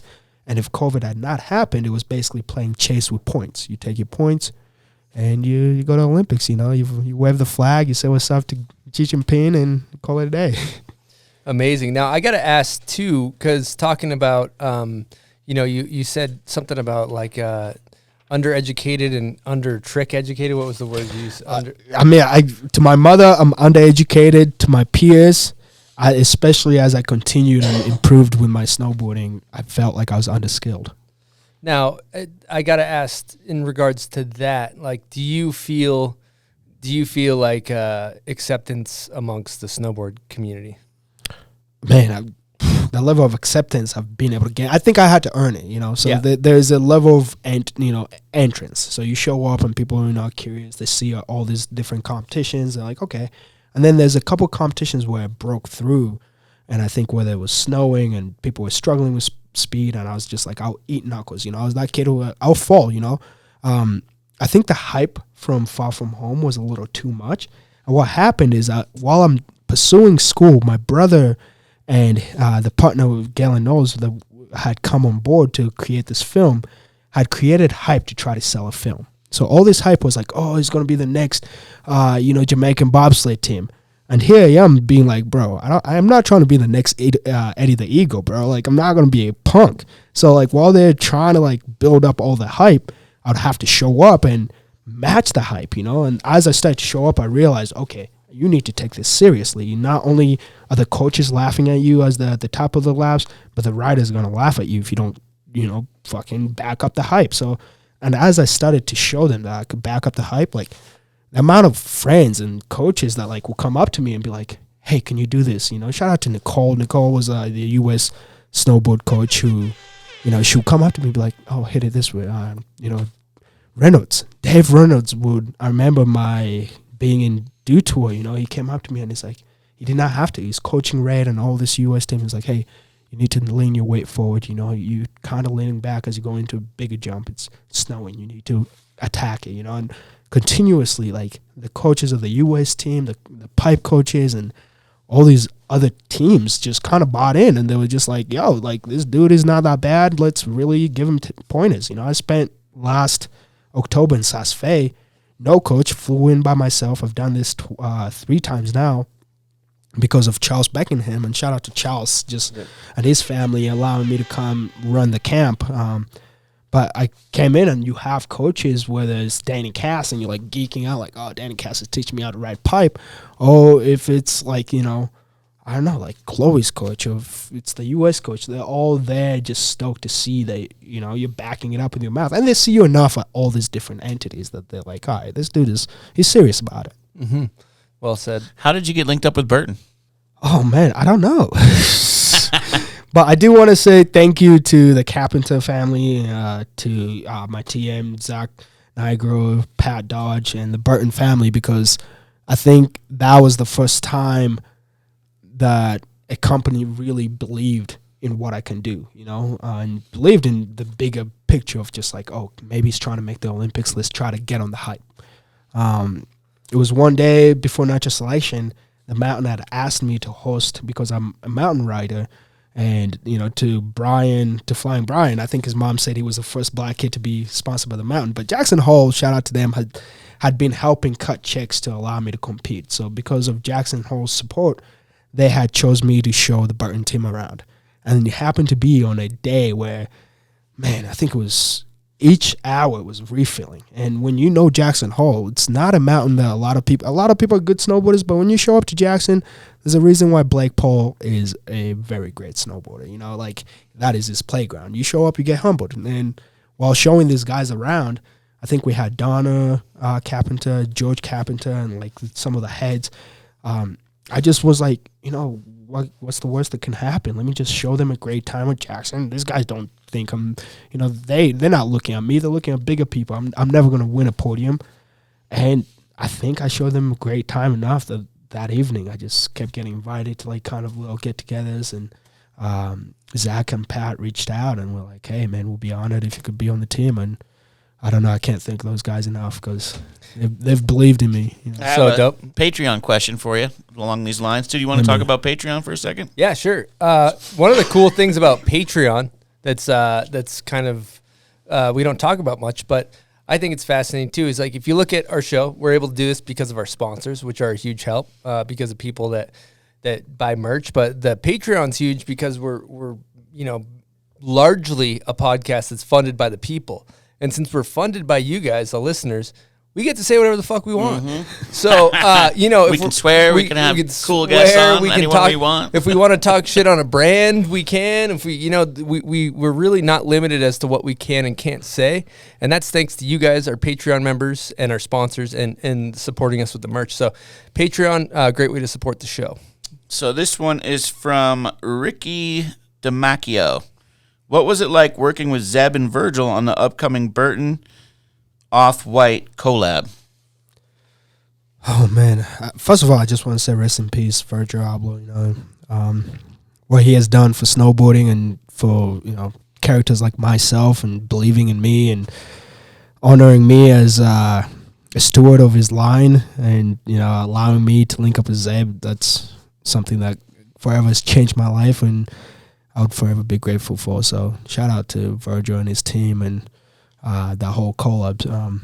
But it was amazing. To answer your Patreon question, it was something surreal because at the beginning we did not know Virgil was going to pass away. He was supposed to be a part of the shoot and really have a hands-on experience. And Burton being kind of cautious as he passed away, should we run this? And the team deciding that this is a great idea to run it has been something that is spectacular, because that guy, I think he knew, God was calling him and he wanted to set something up for people like him and people like myself. And I think I want to be that light of continuing that, because you see what Zeb's doing and he's like, he's basically he's holding the torch for snowboarding, and not just snowboarding, but the culture and his acceptance. And then linking up with him, I'd linked up with Zeb and Red Bull in New York because Red Bull was launching one of their new flavors, and I've been fortunate to work with Red Bull multiple times on different things, and Zeb had invited me out.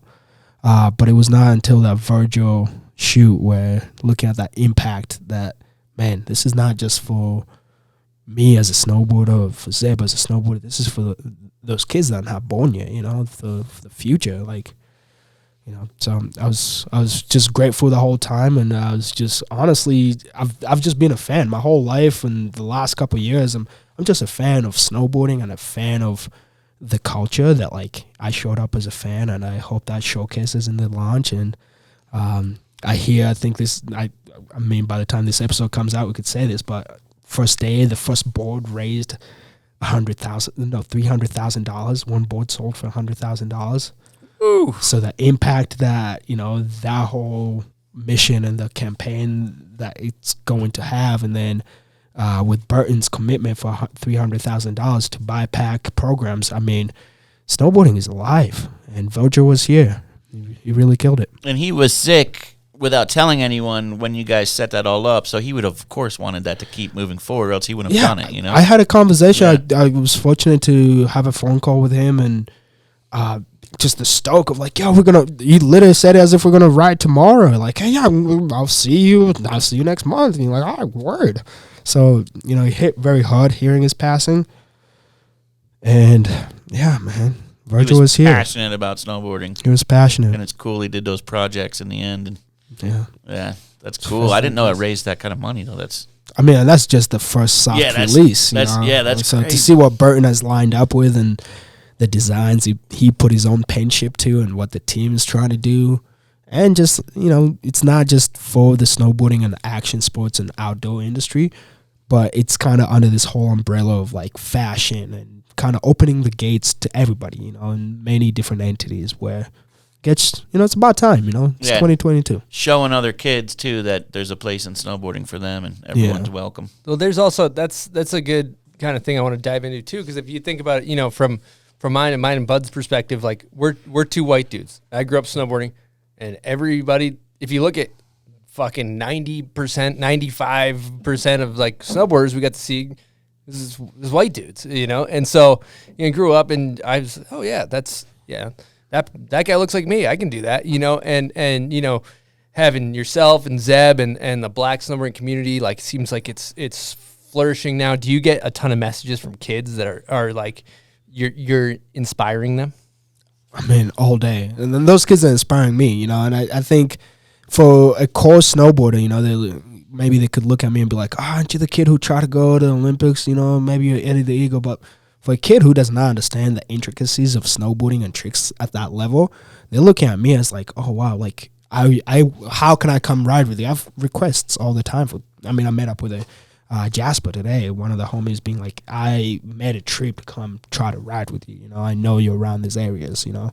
And I, like I said, I want to be a man of the community. So I answer that. And I think I learned this from Salema, you know, having been fortunate to meet Salema. You know, short story, I'd met Salema. He had come out, you know, because he had gotten involved with Far From Home. And I think the day he had come out, I had a huge biochemistry exam, you know. So my head was just fried, you know. I'm like, shit, if I fail school, I'm going to fail all this. So my head was somewhere else. And I think he thought like I was not as serious as snowboarding. But over the years, he really saw the effort that I put into it. And we, you know, I've been a distant admirer and he has kind of been a distant mentor. And his involvement in Burton and then kind of what he wants to do in surfing and in the culture. And then with Virgil, you know, I think that brings everything back together, you know, and just, you could see it. You see it in the DMs. Like, I have him. And it's also even wild when you look at, you know, the Virgil thing too, because even just last week, Buds did a shoot with Jaden Smith, and he's all hyped on snowboarding and fashion, and it seems like there could be like this floodgates of culture crossing and like it's becoming, you know, the doors are opening. It's like, fucking come on in. You know what I mean? He talked about Virgil as well and how the passion for snowboarding between those two is something they had talked with each other. And yeah, I think there's going to be some changes going on, and it's because of you guys, and that's so cool. I mean, Virgil especially was here. being so cool to people DMing you and meeting them and riding with them. I mean, that's how you pass that torch and keep more people I'm still geeking you know? out. I'm like, why are you hitting me up, man? Have you ever come to Utah? There's so many pro snowboarders. Your heroes are here. I meet my heroes every day at Woodward. You know, you guys are my heroes. And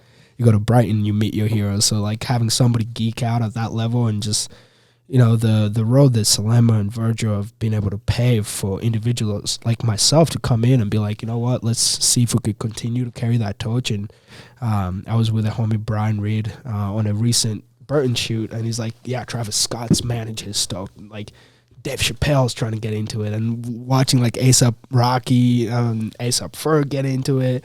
You know, I'm like, damn, like A$AP Ferg is out here best friends with Zeb and, you know, snowboarding. So I'm stoked to see what the future of the community and the whole space, you know, I think we could be the next skateboarding and kind of what skateboarding was able to do in the 2010s. I think that's what's waiting for snowboarding. It's amazing. And also the thing that's cool too is like, you know, I think you mentioned it earlier, you kind of briefly grazed over it, but you were talking about like snowboarding being your therapy and how everybody should experience that. Yeah. I mean, my job is not to snowboard. Snowboarding is my lifestyle, my therapy. My job is to try to be a doctor, you know? So I've never really approached it as like, oh, wow, I'm out there trying to snowboard.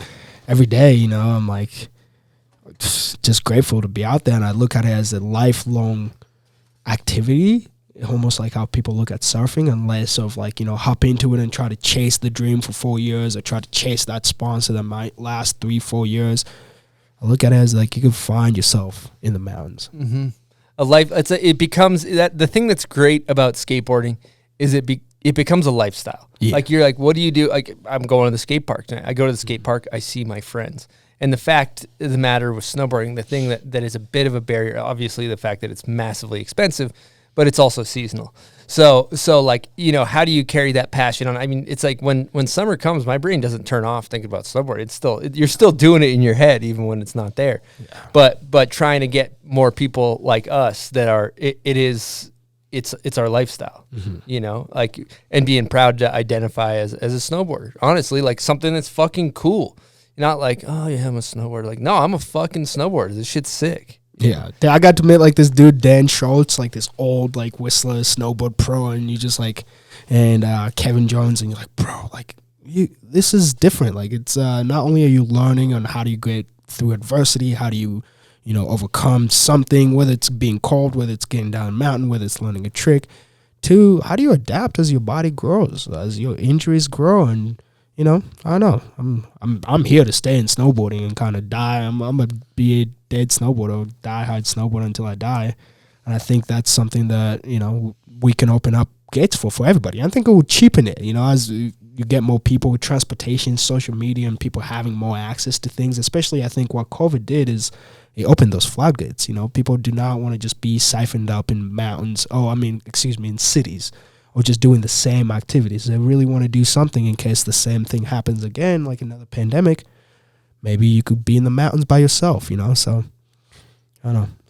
Amazing. Therapy. We got to get into a little pub beer crapshoot. It's that time, huh? Yeah, Buds, what are you going to do? You going to crack a can? It's that time, brother. Let's go. Yeah, Brolin's been putting them down. Buds, how's that thing tasting? It's delicious. It's my favorite part of the podcast right here. It's delicious. Is it nutritious? It's not so Semi-nutritious. Well, we always like to say, I'll tell you what, it's cheap and fun. It's cheap, it's fun, it's beer. We always like to say if you're going out tonight and you're thinking about getting absolutely fucking annihilated, blacked out, plastered, gooned, get yourself some pub beers. Also, do it responsibly. Do it responsibly. If you want to have one beer, what do you want to get? Pub beer, every time. That's absolutely right. Now, here we go. You got to roll some dice. Welcome to the Pub Beer Crapshoot. All right, roll those dice, and we'll tell you what our friends at Pub Beer want you to do. 7 going on there. 7. Oh, this is one of my favorites. Who's one of your favorite people to party with? Bro Crouch. That's a good answer. You want to elaborate? I mean, those guys just like we got to party in New York and with Luke Winkerman, Brock Crouch, it was Danny Davis, and I was just like a bystander, just be like, damn, this is unreal. You guys come into places, take them over, and just like live, like there's no tomorrow, and it's good. You don't come. It's not like a negative partying. It's so like very genuine. You give time to everybody, but you're still getting like a little wasted. You're still having a great time. I don't know. You know who gets me going in that group you mentioned? Danny Davis, when he gets tuned up and he starts doing impersonations of people, is out of fucking. And he starts talking about Mark Mick, and he's like, he's roasting everybody, and like, he's so good at his impersonations are out of hand. His Mako impersonation is out of hand, right? Like just like, and then like he used to impersonate him. And then I got a chance to. I drove up the bus to Sasfe with Miko. We sat next to each other. Got to know each other really well, and it's like I see the impressions. That's fucking hilarious. So good, yeah. You guys got a good crew over there. When you get the Burton squad, I've kind of mingled. It's a fun squad. I feel like an imposter in that squad. We pulled up to SAS Fair, and I was like, I froze. Butt cheeks clutched, just like what the fuck, man. Like this is something else. You got to cool with that shit though, because you should be there. You got to stop with the. Louis was telling me that. Louis was like, dude, he kind of feels like he shouldn't be here. It's like, dude, you should be there. I pulled up. I'm like, yeah, I guess I do a back 10. Everybody's like, yeah, I guess I do a back 16. And you're like, bro, yeah, we're here for like 6 weeks. Shit. Let's ease watching our way kids do 18s and just being like, oh god. All right, that's what I'm chasing. Yeah, but you know what the thing that also you don't realize in the contest world, it's like, you're like, oh, I'm doing back 10s. Oh, fuck, like, that's not good. And it's like, dude, I've never done a back 10 in my life, and I have my name on a snowboard, and I don't ever think that thought. Like, I'm not like, oh, it's like, I was doing Kokomo's warm-up, man. Kokomo would show up, she's like, oh, back 10, hello. Yeah, back 10 is a fucking advanced maneuver, though. Yeah, maybe not next to Mark Mick or Kokomo, because those guys are freaks. Those guys are freaks. And isn't your next pursuit, did I read, it's powder? It's powder, man. So you don't have to worry about that I've worked hard enough. I think I have enough of a little bit of a flair on my snowboarding these days to take it to the POW. Yeah, you don't got to worry about those crazy maneuvers that we can't even count up. No, I'm not ready not to in get the dizzy. POW. But shout out to those guys, because whenever I'd show up, they were like, Jake Cantor, whether it's Sean Fitzsimmons, they were just like, just follow me. You're doing a little bit of this. The whole team, what I found out about that side of snowboarding, everybody is on the same page. Everybody's on the same team, and everybody wants everybody to eat and win and come down the chairlift as stoked as they are, So whether you're doing a back 3 or like I'll have moments of like, all right, my takeoff's a little weird, let me rework him. You'd have Nicole come up to you be like, join my team, Finn's here, like all these boys are here to throw down, and you're like, the Canadians are down, everybody's down, so. People care more about if you're cool and if you're just like having fun and if you have good energy than if what you're doing. If you're doing back 16s and you're a dickhead, nobody gives a shit. Nobody cares if you're on the team. Nobody cares. That's it. They just want to hang with good people. Well said. All right. Well, in that case, I think it's a good time to get into hot takes. Hot takes is presented by Oakley Goggles. I got some clean new line miners. I got them right behind me. Clean. These ones aren't the ones I've been wearing, but great gogs. 11 out of 10 recommend. Rock the Mod 5 11. helmet. Recently new to the helmet scene, so been running the Oakley helmet as well. And that being said, we like to start off with the MJ of snowboarding, the Michael Jordan, both male and female, from your perspective.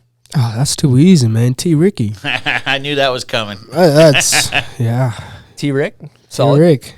Okay, It's my MJ. You know, I would say second to that would be Sage Coxenberg. You know, maybe Luke Winkleman would be, but he's too young to be. He's a young MJ. He's like a MJ in the making. Yeah, I want to say like a Steph Curry if we're going on those references. He's a Steph Curry, man. Yeah. Kid got everything. You know, jumps, rails, style. But yeah, T. Ricky, What about your female version? Jamie Anderson. Nice. Too easy. I mean, less on the. I know a lot of people know her on the accolades and what she has done, but like as an individual, talking to her, like, I mean, going back to feeling like an imposter in all those camps, like this is one of like the females that will come up to you and talk to you just like a normal person, like, hey, how you doing? Da-da-da. Get out of her way just to be like, hey, how you feeling? Oh man, I feel the same thing. Share mentally what she's feeling and be down. Be like, oh, you want to take a lap? So for me, that holds more dear than like kind of what you're collecting on your trophy case. Mm-hmm. Well said, her character. Now, we like to ask, you go high backs over the pants or pants over the high backs? I had a moment where I was riding for Union, and, you know, them team unions just, you know, was a way to get that swag looking good. So I've just kind of kept it. And then, you know, I'm rocking some dope like Cattell X's with the Burtons. So you got to show them off, you know. Not trying to hide them. The print looking pretty, you Yeah. know. Sheesh. All right, who's the most underrated boarder? I want to say Jed. Jed Anderson? No, Jed. Jed Sky. It's Jed Sky. Oh, Jed Sky's a ripper. I like that. Yeah, he doesn't get the shine he deserves. I like He's that. dope. It's a solid answer. Okay, best style. Ooh, man, Pat Favre, the Favre brothers. Wow, I love that. that The answer. Father brothers, yeah, like not only are they dope humans, dude's got style, man. Sheesh. Okay, if you Pat go, Fava basically lives at Brighton right now too. Yeah, he's just there every And Joey second they're Favre, you open. just like Joey was the father of fucking Brighton. You show up and you're like, oh yeah, and he says what's up to you, and then just laces something. I think they're Laces. actually sleeping under the wall Yeah, right they're lately. pretty much They have like a just couple up there. of sleeping bags under there. Right. If you could go heliboarding with 3 people in the world just for fun, just for good times, in AK, low angle, fun, poppy terrain, you're launching 360s. Who are you going with? Oh man, I'll take Jeff Moran, Louis Vito, and Steve Aoki.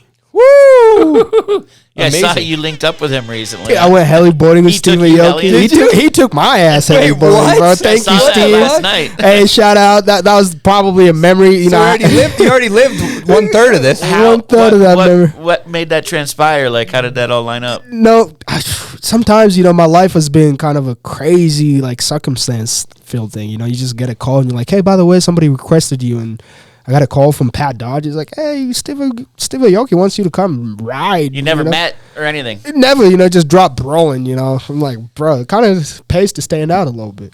That is dope. Holy shit. Especially being that you never met or anything. That's just incredible. Never met, and I got to meet such an incredible human, bro. Like, take away his obviously accolades, but I like people like as they are, as humans. Who are you as an individual? Who are you with all this stripped away, you know? Because you never know, it could go away. And just the diverse knowledge he had and just kind of like what he's tapped into, and him as a snowboarder, you know, he was actually dope as a snowboarder. He loves snowboarding, Dude, right? Yeah, he's geeked out on snowboarding. Louis, yeah, exactly. Louis Vito hit me up a few years ago. Classic Louis lineup. But he's like, hey, do you want to go snowboarding with Steve Aoki? I'm like, yes. And we're like launching 360s off like little side hits because it was early. And I think he might have done one of his first 360s, or he learned. And you're talking about like, he's like a foot off the ground. Like, this is, and he is fucking amping, dude. Just loving He's it. like geeked out off of it. Like you said, he's just hyped. Ripping, and I didn't know how old he was. I was like, man, you're ripping as if you're 20. I'm like, how old are you? Oh, dude, I just, you know, he had a whole thought of life that was, I want to tap into, you know, I want to tap into more people like him, you know. That's cool. Now we gotta shed light on the fact that Brolin is the first person in the booth to be fucking wearing his snowboard pants. He came straight from the hill in his boots, and he's been swishing for the whole episode. Yeah, he's in his boots, right? He took the boots off Oh, now. the boots are off. I got Alright. the bumbas, you know. Okay. Shout out to bumbas. Shout out to They yeah, keep the feet good, man. keep the footwear dialed in.